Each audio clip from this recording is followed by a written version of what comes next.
In the United States, we love dogs. Dogs are extended parts of our family. And yet, we still have millions of dogs who end up homeless for some reason or another and end up in animal shelters. And so there's a large movement to adopt those dogs, to go to a shelter first to find a homeless animal who's had bad luck and needs a good place to go, because these are good animals.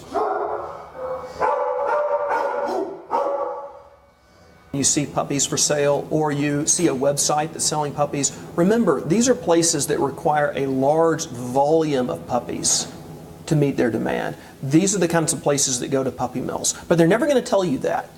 You can't walk into a pet store and know where the dogs came from because they try to hide that. Larger operations that keep the mother dogs in cages, oftentimes their paws never touching a blade of grass, and sometimes these dogs are even killed when they're no longer able to produce enough litters. Puppy mills are still widespread throughout the United States. There are at least 10,000 puppy mills in the United States alone, producing over 2 million puppies a year.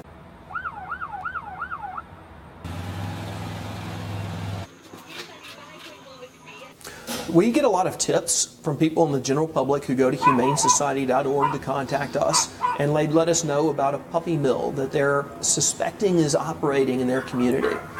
And we will take that information to law enforcement, and if a law is being broken, then law enforcement can get a search warrant and go in and see the cruelty or the neglect and hopefully seize the dogs and take them to an animal shelter. When a group of dogs are rescued from a puppy mill, the first thing is that they need to be evaluated by a veterinarian. Some of them are going to have medical conditions that need to be treated immediately.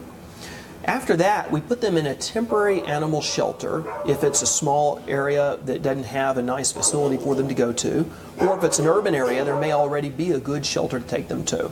And eventually, the city or the community is able to take custody of the dogs, and they can then be given to new homes where they can get a second chance at life, hopefully living in a loving atmosphere instead of a tiny cage.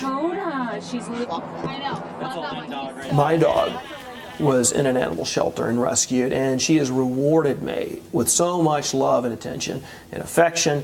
She's really made my life better. It makes me question who rescued whom.